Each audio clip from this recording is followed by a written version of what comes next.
This is the Action Movie Guys podcast, bringing you action movie reviews from across the decades, plus box office numbers and insight like never before. And now, your hosts of the Action Movie Guys podcast, Alex and Nate. Welcome, everyone, to a brand new episode of the Action Movie Guys podcast, episode 275. We are starting a brand new franchise. We're starting some Marvel X-Men. So we're going to start it off with X-Men 2000. I'm your host, Alex Figueroa. My co-host is Nate from Nate Flicks Reviews. And we have a special guest in this episode. We got one of our Patreons, right? Yeah. One of our fans on Geeks and Flicks. We got Scott. How you doing, buddy? Great. Glad to be here. Super fun, super excited. Our number one fan, gotta be. He's heard every single episode since like the beginning. Oh, yeah. He's been around you guys since keep the me beginning. going at work. Yeah. He has to be the first guest. He was like the one, well, Yeah. I mean, Jay was technically, but this is different. Yeah. Jay had a special Patreon episode. So you had to be our first regular guest on a regular episode.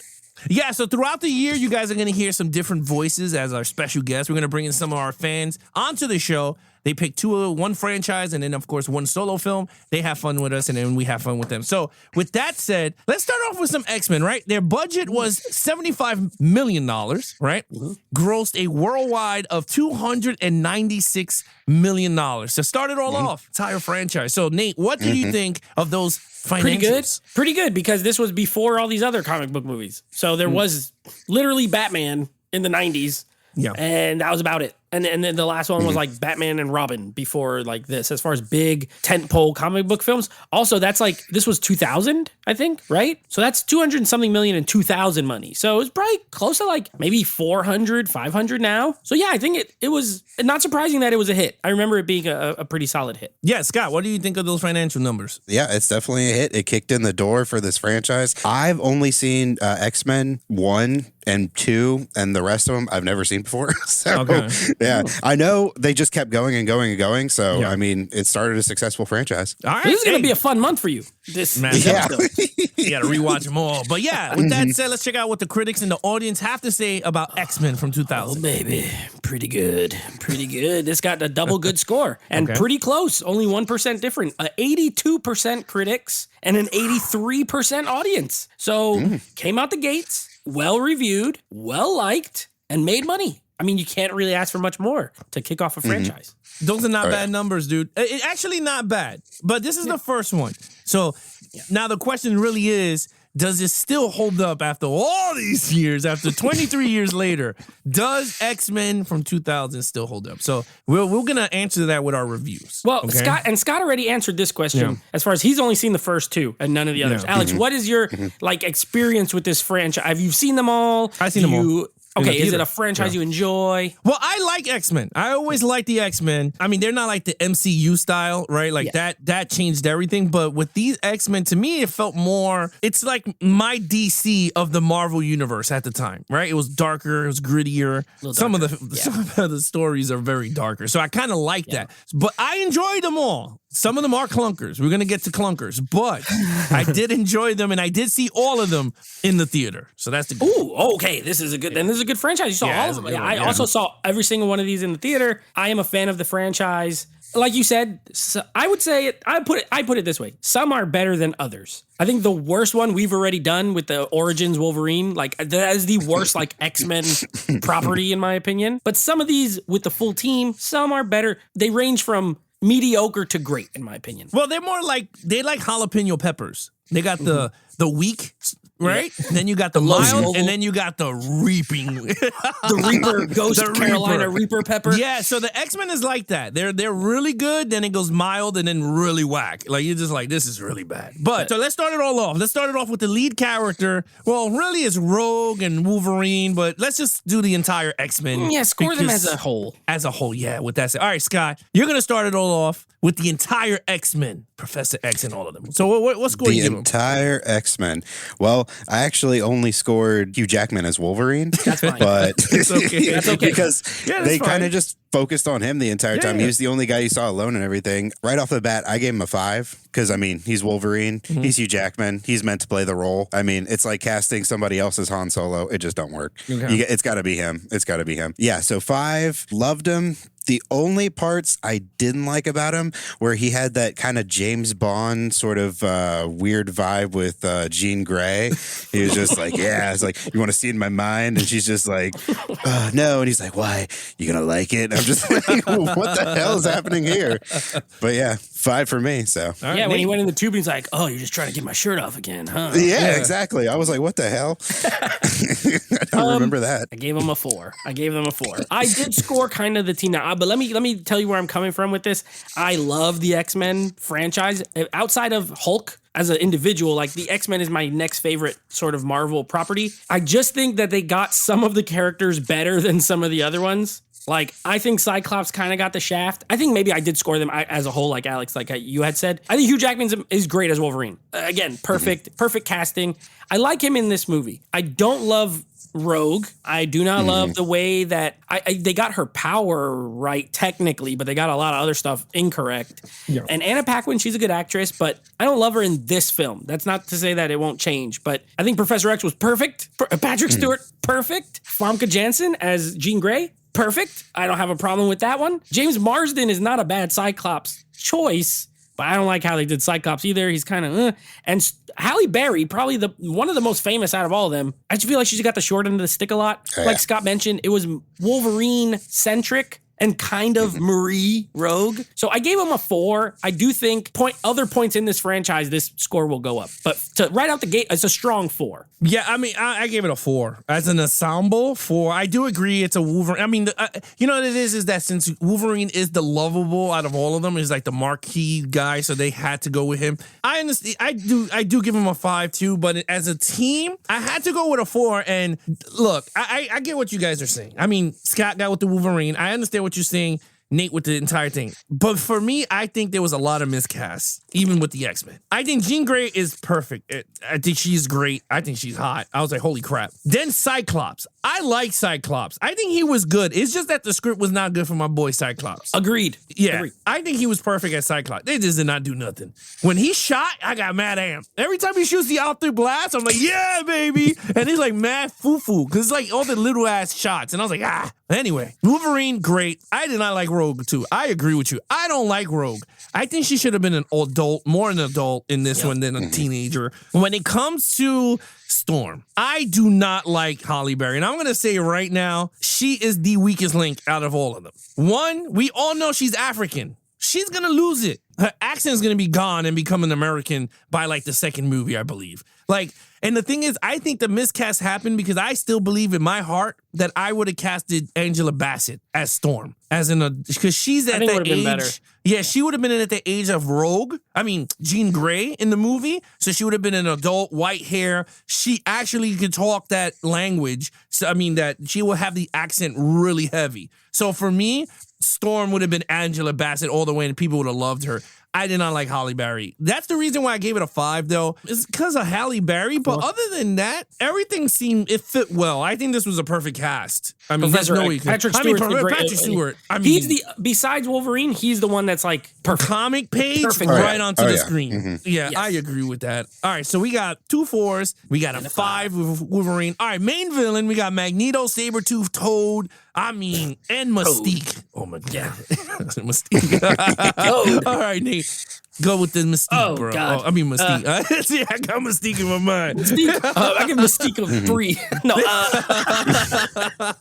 All right, villain, my man, Ian McKellen as Magneto. I gotta give him the old 5. I'm sorry. I love him in this movie. I love his backstory. And the best scene in the beginning, when they're at the concentration camp in Germany, the Nazis, and he's getting separated from. That is filmed and looks like it's from not a comic book movie at all. Alex, I think that's to your point as far as that kind of edgier, darker you know, that is like one of the darkest moments in history, human history. And then they have it in this comic book film, but they still added that little edge, you know, because he can move the fence and all that. I love that scene. It does so much to inform you of that character before you meet him as an old man. And then Ian McKellen's he's one of the best actors. It cannot be overstated. So I love him in this because he's a little bit sarcastic. Like he's kind of an ass, you know? He's like, you know, he makes these comments constantly throughout. And at the end of the day, his plan was to literally turn mad people into mutants, turn everybody into mutants. Because if they're all mutants, then they can't hunt us and kill us pretty much. So, and there's moments where you could kind of, and this I think helps for a villain, moments where you can almost side with him. Like you can understand why he feels the way he does. And when you can make a villain relatable, it makes it ultimate. As far as his goons, horrible. I don't like Sabretooth in this. All he does is growl like a lion. Toad is the ugly. I don't know why they picked Toad. I love the actor. Like I love Ray Park. My man Darth Maul. Good choice, but horrible. And Mystique is, especially with what happens in the later movies, like this doesn't make any sense. But Rebecca Romijn is hot, I guess. So I really like there's no guess. She's hot. Yeah, but she's blue. Yeah, but like I'm not into blue people. But I'm into blue. Nice body. X-Men, I'm into blue. So anyway, I give the goons like a 2, but Magneto I scored a 5. Okay, cool. Scott, what do you give the villains? Yeah, I did score Magneto. That's who I focused on. Cool. Definitely gave him a 5. I mean, there's no doubt about it. He's powerful. He gave him a hell of a lot of problems. I mean, it took all of them to take him down. He's super powerful. He's everything you want in a villain, so I gave him a 5. Yeah, I mean, I put everybody, but I mean, I go with the Magneto with everybody. I gave Magneto a 5 too. To me, I'm so used to the 90s cartoon Magneto that he's mad buff with the white hair. Remember that comic dude? book version. Yeah, I like the comic book version of him. But then when I saw him, he was like 90. I was like, what? But it was all right. I'm okay with it. In live action, I'm okay with it. Because imagine like someone like in the body of Henry Cavill with the white hair as Magneto. Dude, you'd be like, holy crap. He's like, Charles? Like, I would have been like, yo, this is crazy. No, but I did like him. They had great chemistry. Professor, like you could see that they were friends. Yeah. And I love that one line when he's at the the United Nations, whatever, and he sensed him. He was like, "Just get out of my way, Charles." I was like, yeah. I was like, that reminded me a lot because like people gotta understand the last time we got X-Men was the 90s cartoon. So for me, seeing these characters come to life, it's awesome. And how do they play off each other? It came perfect like in the cartoon. He's like, get out of my way, friend. Or, you know, you're going to regret it. I don't want to hurt you, but I will if you don't get out of my way. Exactly. And then Professor X is like, you're so bad, but I still love you, man. Like, you just need a hug. Like that. Like, that's the cool thing about it. But anyway, I give him a 5. I agree with you. All the other characters are pieces of crap. Like, Sabretooth stinks. After the Origins version of Sabretooth, which I would prefer 100 times than this wrestling-looking Zach Tyler Mane. The guy who played Rob Zombie's Halloween Michael Myers. That's him. Oh, that's who he is? Yeah, that's him. Oh, Jesus. Yeah, he's not that good. Toad was whack. He has like that. He was just, I didn't like him. Horrible CGI tone. Yeah, but Mystique. Oh, my God. She's hot. My favorite part with Mystique is when she turns into that freaking fake Statue of Liberty. Oh, with the eyes and she's looking. Yeah. It's so funny. She's like trying to hide. She just turns into a statue. Oh, my God. That part cracks me up every single time. I think Mystique, I always liked Mystique, but I always liked her with the dress. Remember the blue dress she wears? Yeah, she has a skull as a belt. Yeah, that's cool. Oh, yeah. And the red hair and a gun. Yeah. She has a gun, too. Like, she doesn't even have that. Yeah, I would have liked that. And her hair was like not red. You know, it wasn't ruby red. It looked wet all the time. It did. It looked like they just gelled the shit out of it and dried it, and they were like, all right, let's go. We're good. But yeah, other than that, we gave 5s across the board on this. All right, Scott, action scenes. Now, action. I gave it a 3. Oh, because here we go. Your official. Here we go. Your first. That's it. I love your first it. low score. Let's hear it. Yes. It was a 3. It was a 3. It's a shorter movie. There was a lot of introductions to people, so there were short little bursts of action, and then the only big kind of long long action we get is the battle at the end. Yeah. So I was like, it could have been better, but they had a lot of introductions to do. So 3 for me. Look at Scott's been listening to us Scott for a coming long through time. with the solid take. You know what? I'm not even going to add much. I also gave it a 3. I think that the action's well shot, but there's not a lot. I do like the subway station action scene. Oh, it's yes, pretty Grand cool. Central Station. Yeah, it's neat, but it's short.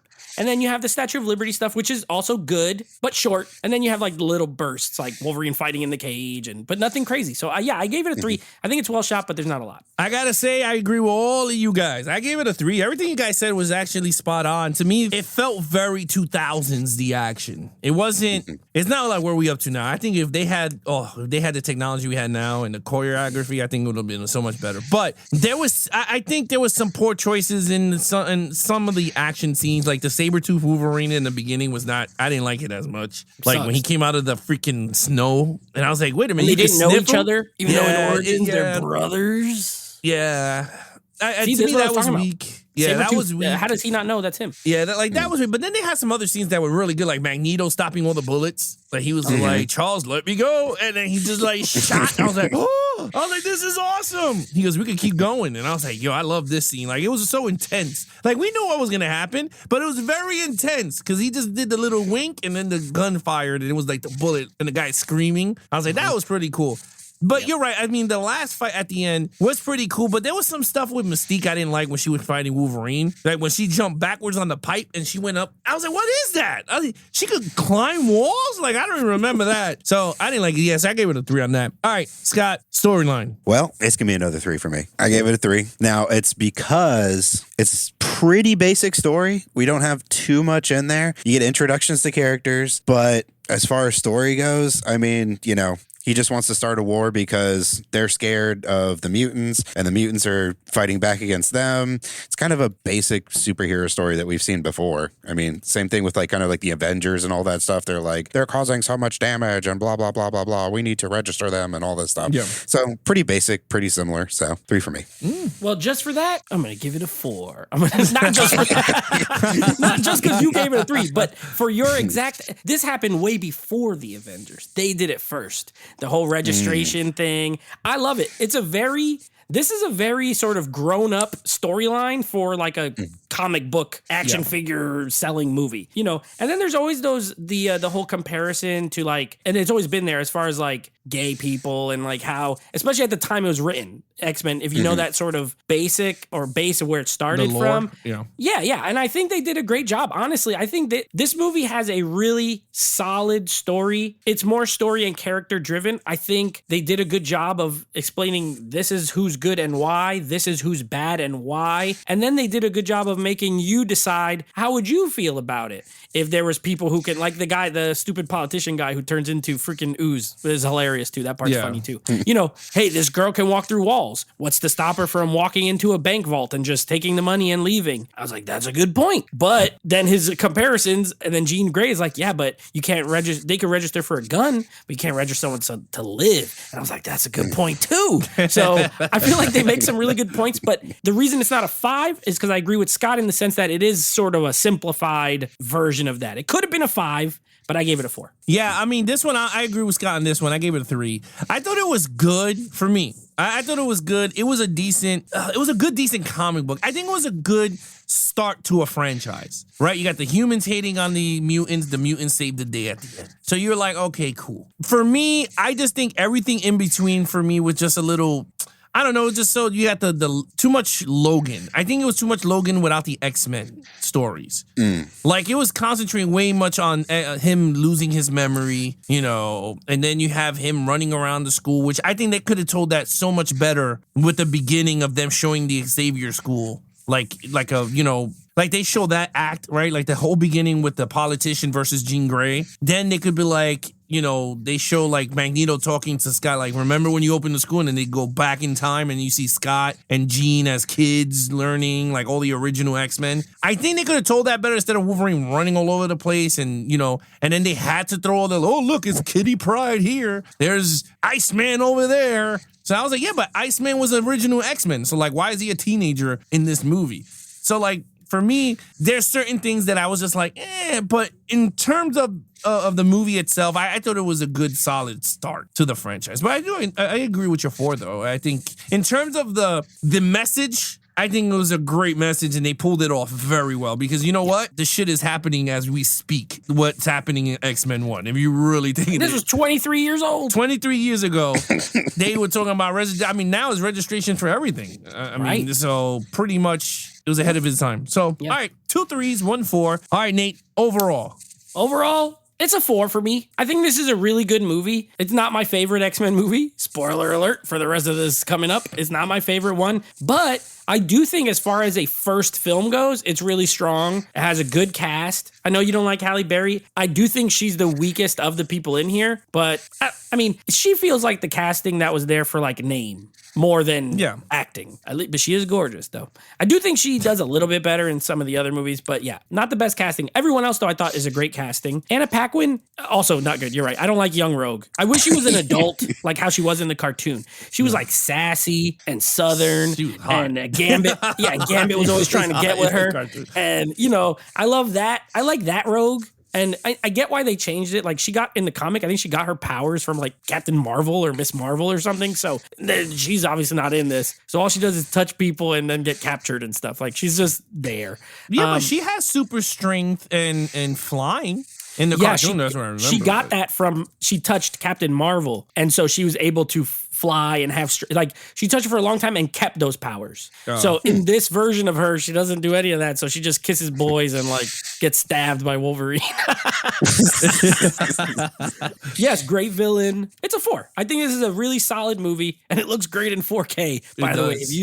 I was like, what the heck? I didn't think it was going to look that good. Liked it. 4. All right, Scott. Oh, I agree with Nate fully. It's a 4. It's a strong kick in the door to 23 years worth of Marvel movies and all that sort of stuff. Solid film. I enjoyed it and found a new love for it watching it, you know, all these years later, because I hadn't seen it since, like VHS back in the day. Oh, damn. Wow.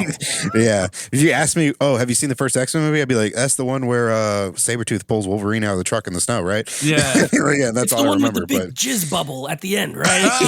Yes. The slushy politician. But yeah. It's a 4 for me. Yeah. Yeah, I agree with you guys. It was a 4. You know what's funny? Watching this movie, I had a blast watching it because I didn't like this one. Like, I'm going to be really honest with you. When we said we're going to start X-Men, I was like, oh, man, this first one's going to be crap. And I literally sat there and I was like, I kind of like this, man. The only thing that the movie was missing, bro, is the X-Men theme. Oh, I know. I don't like this new one. And you know what? Cartoon theme. The cartoon theme. Oh, my. It sounds like it's going to start a bunch of times and then it doesn't. And they tease you. Like, I don't know. It was missing that in a lot of points in the movie. And I was just like, wow. But all in all, I agree with Scott. I enjoyed sitting down watching this. Mm-hmm. I thought it was fun. I was like, you know what? This is it's going to be a hell of a ride going through all these movies again, because I really remember, like, the tone of these movies were really dark and stuff, and I enjoyed it. I was like, yeah, I like it. And this movie was fun. If you take away all the crap that we had in between and all the other stuff, I thought it was pretty cool. And Magneto's scene, that he's talking to the politician, was really strong. Mm-hmm. When he was like, now you are going to be looked at like how we get looked at. And I was like, oh my God. I was like, he turned them. I was like, this is awesome. I love that part too. Yeah. I also love when he walks in with Sabretooth, he's mad at him, so he closes the gates. He bumps right into it. Like, he's such an idiot. Oh my God, it makes me laugh. It's so funny. Yeah, that was pretty good. But yeah, other than that, 4 across the board. Total points, Scott. That is a 20 out of 25 for me. Nice. Wow, same. I have 20 out of 25 as well. I got a 19 out of a 25. That was 1 point down. Even though we were all in the ballpark. Some of us were in the same ballpark, and one was in the next door ballpark, but we were all close. We were all close. All right, Nate, what is coming up next on the podcast? Oh, baby. All right, next episode, we'll feature Scott again. He'll be back for the next one, and we're going to be wrapping up our comic book movies with no sequels month with a little 2008 film called Wanted. So we'll be doing that movie. And then next week, we have a new guest. He'll be coming on, another one of our patrons and longtime listener, Pablo, and he will be kicking off X-Men 2 with us. X2, or let's call it what it's called. X2, X-Men United. That's the actual name of the movie. I thought X-Men United was the third one. No. X-Men: The Last Last Stand. is the third Stand. one. Gotcha. X2, Yeah. X-Men United. That's the second. Get it right. That's X2. right. Yeah. All right. Anyway, you guys want to follow us in our social media accounts? Please follow Nate over Instagram at Netflix Reviews. Check out the podcast with him and his friends called Netflix Movie Reviews, or head over to the official website at www.geeksandflix.com. Or if you would like to follow Scott, please follow Scott over at Joe Jokers Movies on Instagram. Other than that, I'm your host, Sally Figueroa. My co-host is, Nate from Netflix Review. and our special guest is. Joe Joker's movie, Scott. There you go. Be awesome to each other and geek out.